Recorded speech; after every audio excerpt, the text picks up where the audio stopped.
yes, we would like to thank our panelists and our moderator, and now move on with the second session. The panel is called Web3 is in Full Throttle. The panel will be moderated by Andrius Bartminas from SuperHow, and the panelists are Russian Shen Gate from Gate US and Efe Bulduk from First Batch. Please give them an applause.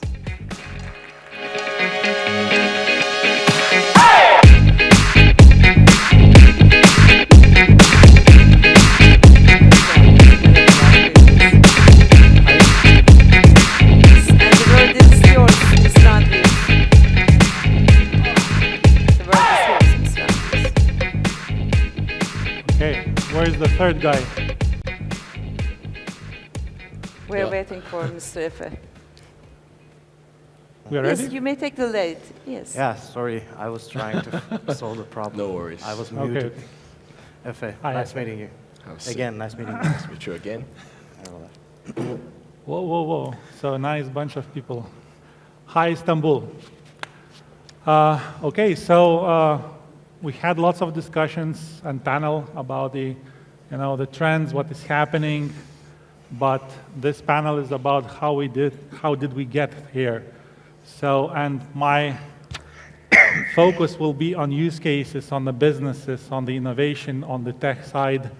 Let's also, like, speculative, economical will be in a discussion as well. I have no doubt, because this is the outcome of what is happening.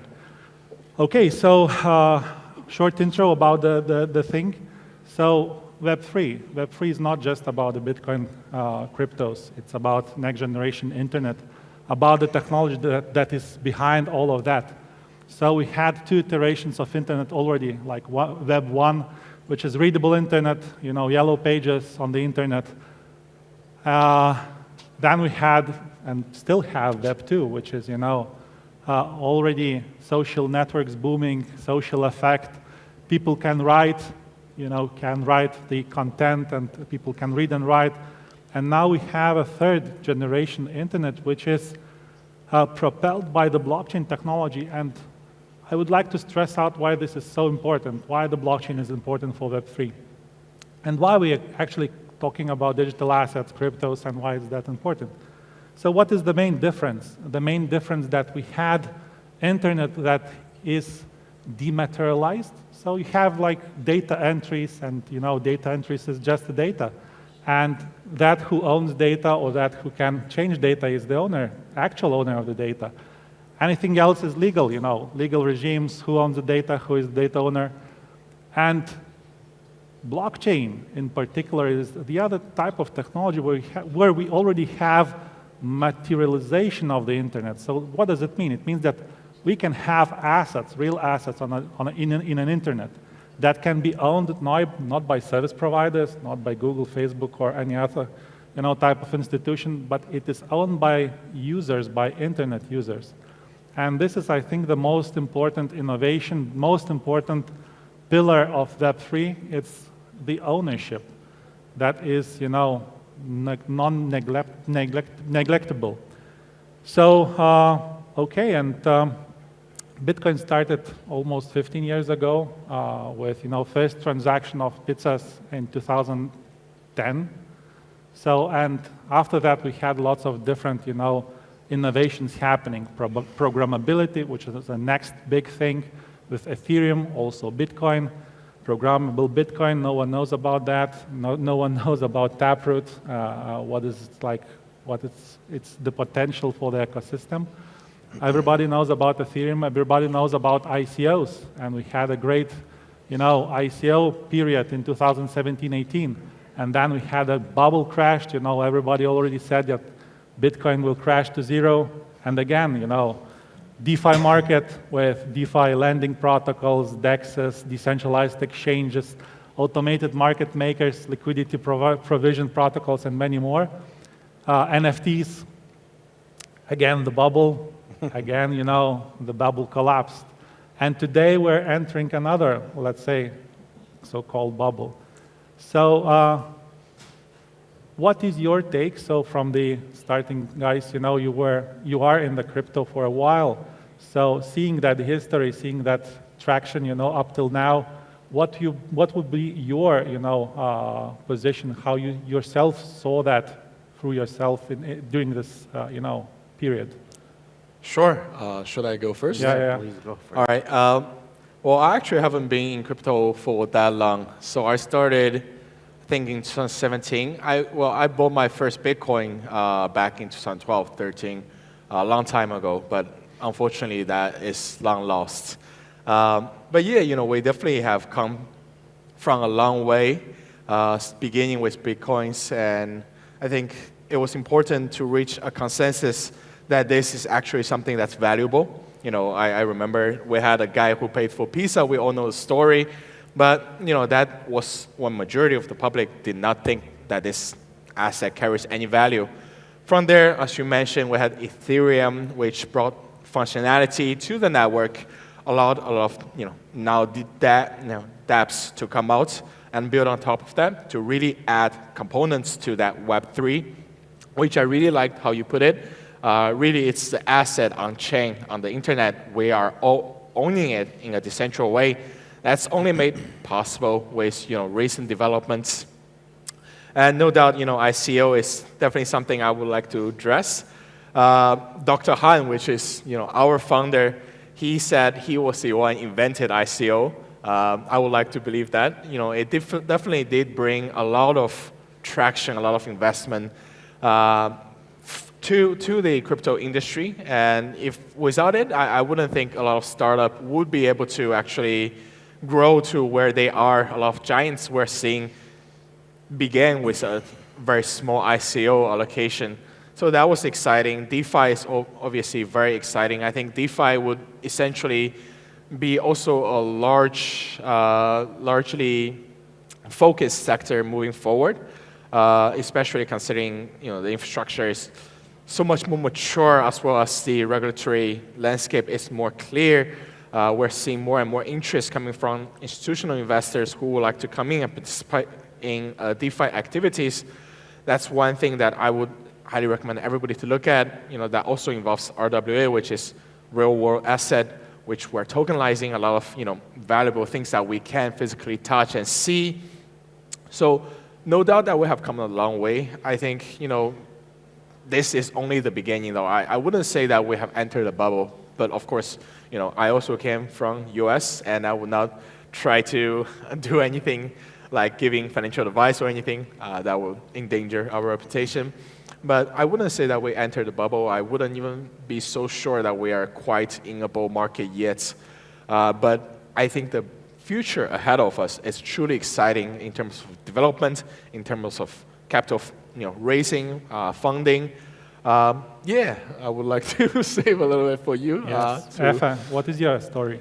Yeah, thank you so much, Andres and Russell, for your chat. And I would like to say, first of all, welcome. I hope you enjoy the event.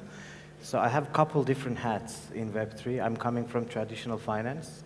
First hat is speculator. So I will give a brief talk about the speculation part of the crypto industry, how it changed and where we are going. I am I have a fund that I am invested almost 100 projects with around $30 million under asset management.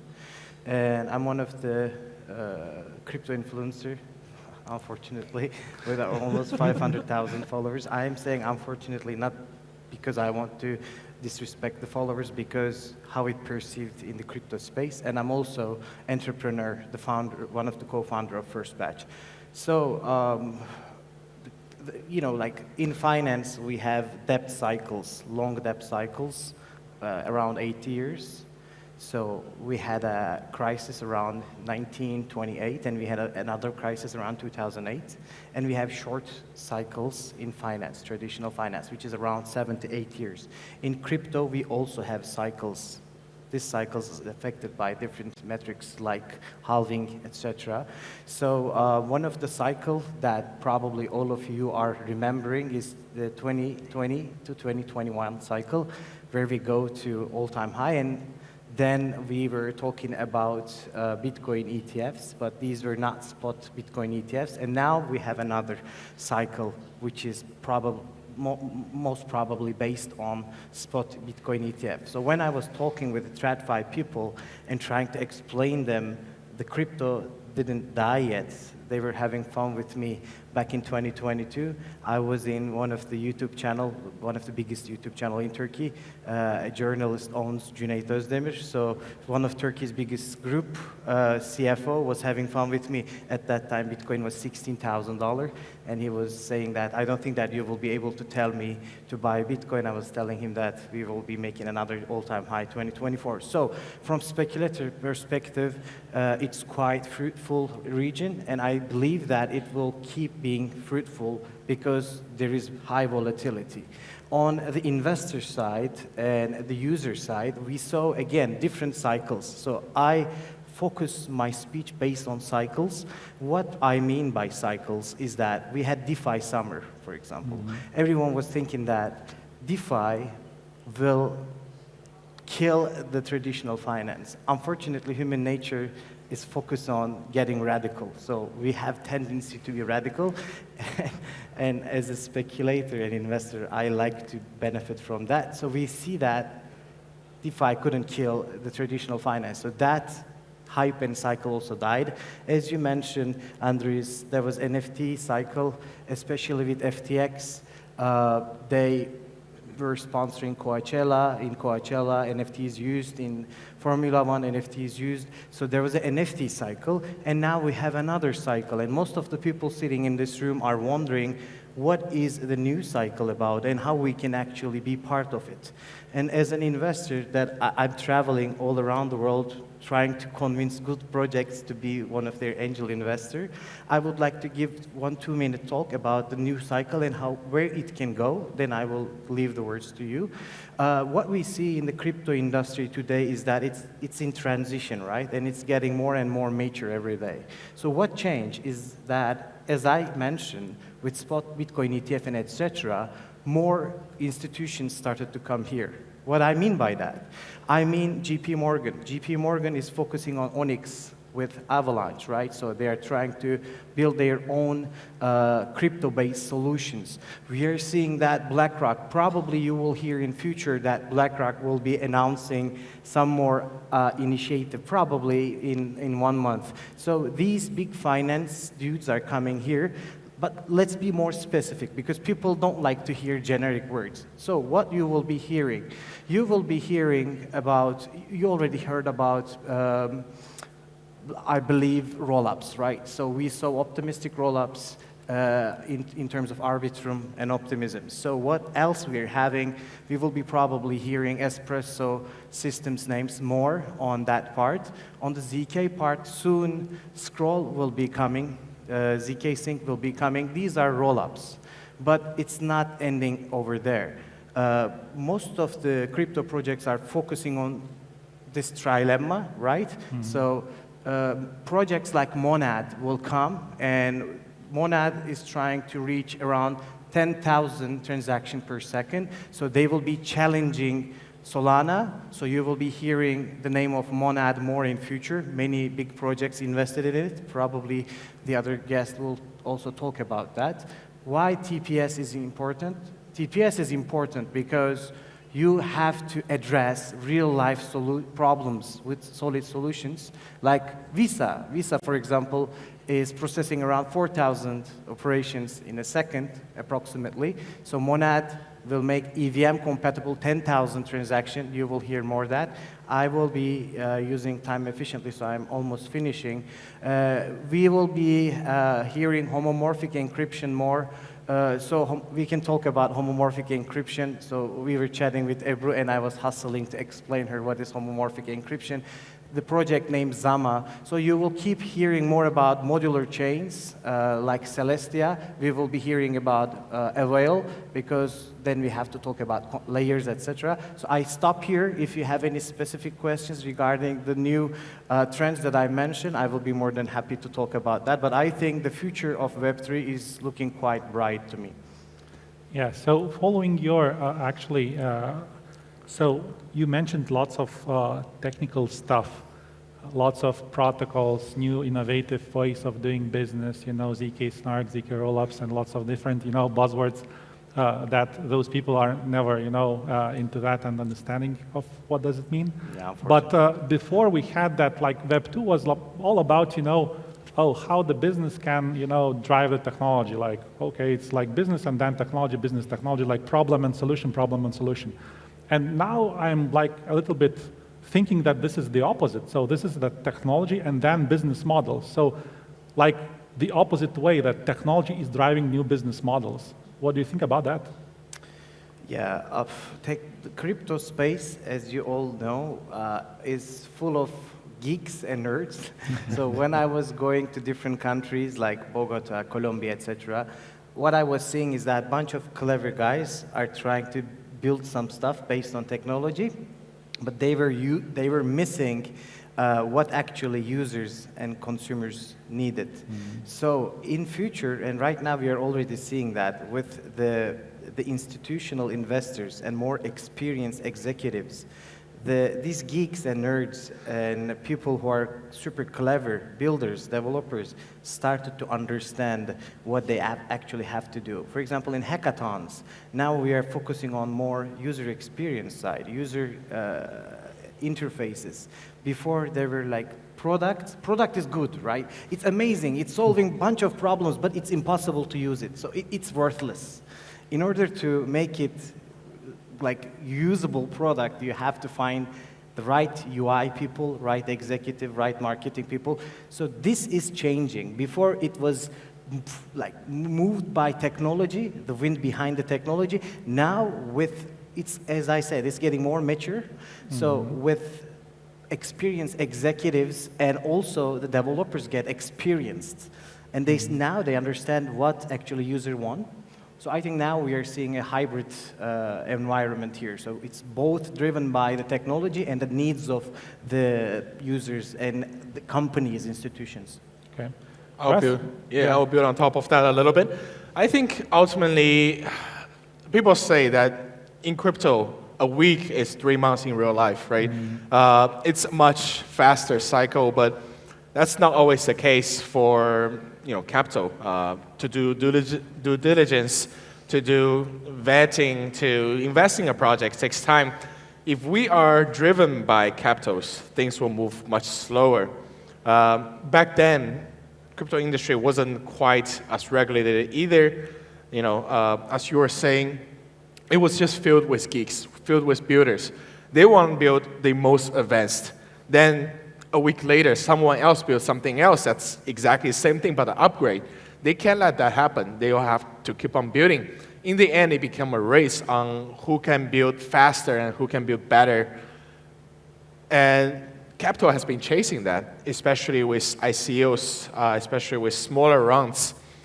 But now we're seeing something different, obviously. We're seeing massive interest coming from large institutions.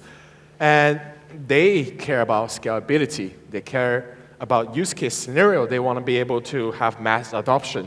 So the narrative is a little bit changing up a little bit in the way that we are no longer just chasing tech advancement, but also caring about how we can monetize that, how we can actually service value to everyone. When Web3 is not just a buzzword, right? As exchange, we can't really drop names, but Web3 is not a buzzword, and I don't want to say that any chain or any ecosystem is doing better than others. But in the end, our goal is aligned, no matter if it's TradFi, no matter Web2, Web3. We want people to be able to have the best experience, to have safety, to have their own control over their asset, over their data, and that's what we're doing. So I think definitely we're seeing some changes coming up. Yeah. Also, Russell, you said that we are not here yet talking about the bull run. Yeah. Can you explain that? Well, first of all, nothing I say will be counted as financial advice, and I'm an awful trader. I actually used to come from a TradFi background as well. I worked on Wall Street for about a decade. I used to manage a fund about $3 billion. But I've never been a good trader, and I don't quite understand why. But for me, what we see historically is after halving, 18 months after halving, we will start seeing a bull trend. Obviously, we just recently hit a new high. That is a sign of confidence. And we're seeing more and more institutional interest, right, coming from TradFi, which the last panel discussed. No doubt that it has begun. But think about it, how many ETFs are there in the US? A handful, less than that. What about the rest of the world? Hong Kong just approved a Ethereum spot ETF, I think yesterday or something. Other people globally, there's a lot of capital. We're talking about selfish capital from different government entities. They're trying to come in as well. This has not quite started. We're not seeing that inflow just yet. I mean, you can look at transaction liquidity, volume, and all that. You will know that the big money, when we talk about the crypto industry, it is a little over 1 trillion. Is it big? I mean, yes, it is big. But compare that to, let's say, Vanguard or BlackRock sitting at almost 10 billion just by itself. It's 10 trillion by itself. It's much smaller. So we are not even started. The halving has not started, have not begun. And it is really the year and a half after that where we're seeing most growth and price appreciation. At what innovation you think would support that speculative side? We heard from Efe, lots of things, ZKs, rollups, and all that stuff. Usability, UIs, that is a big challenge for DeFi. Was challenge actually, that you need to onboard specific, client. The usability is not so great as on centralized, where you have SSIs and you can just log in with your Facebook account and do stuff. And be also the scrutiny of security things and all. Yeah, of course. What is your? So I do think, first of all, social logging is incredible. I think I used to have to remember the safe word for each and every wallet, which is impossible for my brain. I just am not that smart. But then social logging came out, which made Web3 accessible for everybody. It's impressive. Moving forward, I think one thing that people haven't quite noticed, but is definitely worth paying attention to, is that normally when we look at Bitcoin, Ethereum, what's the difference? Bitcoin, we call it digital gold, right? Like last panel. Because Bitcoin itself has no functionality, it does not generate any value. It is just limited supply, and people want it. There's increasing demand. That's why they call it gold. But that's not the case anymore. It used to be Ethereum being the application level where people can build functionalities on top of it, do different things, be creative. You can build social apps, NFTs, you can build whatever you want on it. That's not the case anymore. Bitcoin environment is now a functional level, a layer that people can build things on. It used to be hard because it's not scalable, 10 minutes every block. It's too slow. But that's not the case anymore. There's numerous side chains, there's numerous layer 2s built on top of it. Solving the problem, I mean, I've been seeing a lot of coming up names. And BTC DeFi could be one of the biggest narrative coming up, especially in consideration of halving happening. Beyond that, I think ultimately, like I mentioned, RWA, our real world asset, with the TradFi coming in, will be interesting. Deeping is at a tipping point where the technology is finally able to support a lot of massive adoption. So deeping has been a hot topic this year already. AI, obviously, no doubt, everyone's talking about AI, but how can AI really be incorporated into blockchain to provide real value? That's something I have yet to see. Any example, I mean, Binance invested in Sleepless AI. You can check it out. I really don't think it's that impressive. So I think that still needs exploration, right? But deeping, RWA, and most definitely BTC DeFi will be something I will personally be paying attention to. But once again, not financial advice. Sure. Okay, let's move in a different direction. Not different, but the same, actually. So it's maturity. We hear about that. Institutionals are stepping in, bringing in their big guns, building infrastructures, building solutions, all that stuff. So regulation is also happening. It's like natural that it is falling behind. You cannot regulate something in the future. You're always like 1 or 2 or even 5 steps behind regulating things, and that's good, in my opinion. And we already hear about, from 2018, 17, central bank digital currencies, all that stuff. They're trying also to experiment in the field of crypto, in a crypto asset field, with building their own infrastructures, building so-called digital cash or digital central bank money, which is like an institutional narrative of doing business, but no one yet succeeded. We know those stories from Nigeria with Naira, Jamaica also tried to do CBDC. Europe is bullishing actually on that, but when it happened, it never knows. Experiments are happening now, but if we'll have. So where is that heading? Can we say that, that maturity is bringing a little bit back whole industry with, and regulation especially, with that you need to experiment carefully, that this is like 10 years ago, it was wild, wild west, nobody cared about what you do, and now, everybody cares, especially with real world asset tokenization topic. They should. Yeah, I honestly hate CBDs, and I think in spaces like crypto, governments cannot push regulations. Instead, it should get more mature, and instead it's create its own consciousness, like people should learn about how to not get scammed. This is the first step, because at the end of the day, nation state is something that we created. Laws are something that humans are creating. It's not coming from the sky, right? So it should come from ground. People are getting more experience here, so it's getting harder to scam. Obviously, there will be some regulations, and I think today there is an extremely valuable panel. They will be talking about the upcoming regulations, and here's a really valuable lawyer of mine, so he's listening. So I leave this topic to lawyers. It's not my expertise.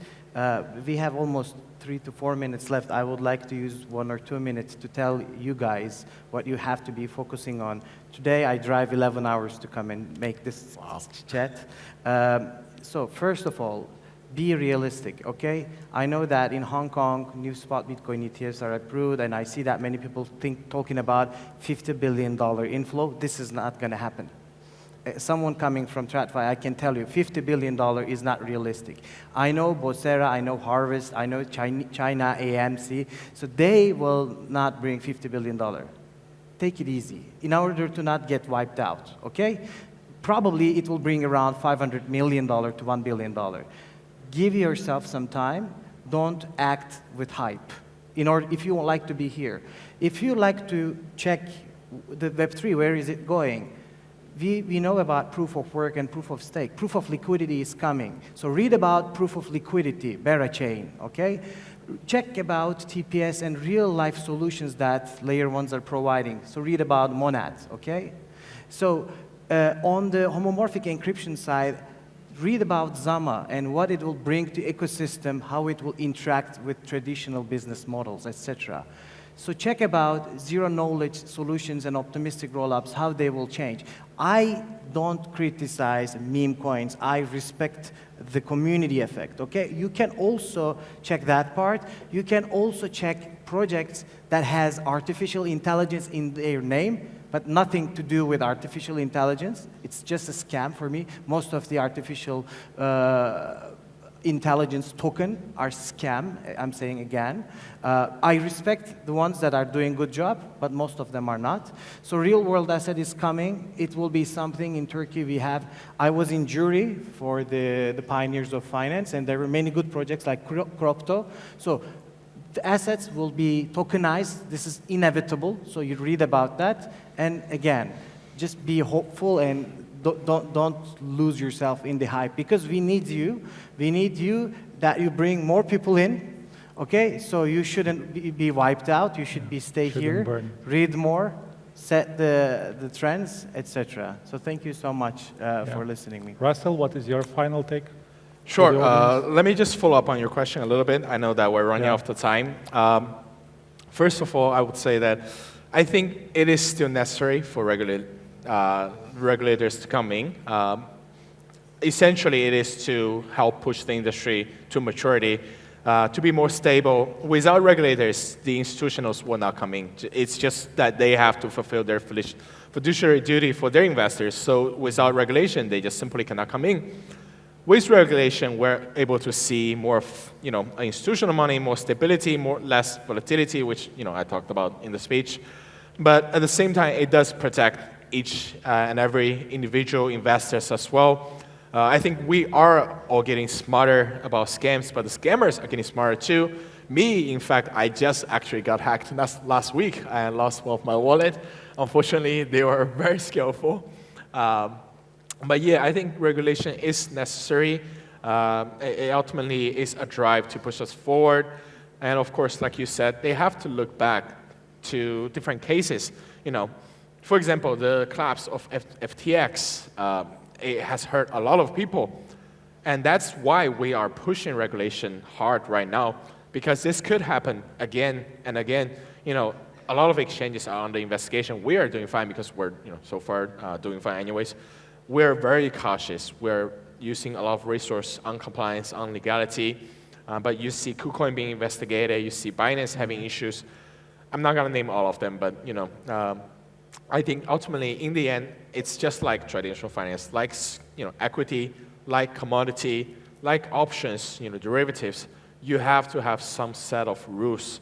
Some people will have more resources than you. Yes, it is decentralized. We all have powers, but some people will have more resources, and we want to have a leveraged field for all to participate, to build. But yeah, I agree with everything you said. I think there's a lot of exciting changes coming up. Chain is extremely innovative as well. I don't want to drop any names, but definitely look into the industry if you haven't. And my recommendation is just to go to as many conferences, talk to everybody, read the news, download the apps, read the news, and you really pick up real quick. And this industry is unlike any other. A lot of people, different background, different age, and they're super friendly. They're always willing to discuss and share information. And you'll just see a lot of opportunity, whether you're an investor, whether you're a builder, whatever you want to do. This is, honestly, for me, one of the best industry to be in. Thank you, guys. Thank you for the panel. Thank you, audience. Thank you so much. We are running out of time. So we would like to thank Mr. Andreas Bartminas for moderating the session, and thank you so much, Mr. Russell Shen and Mr. Efe Bulduk. Thank you so much.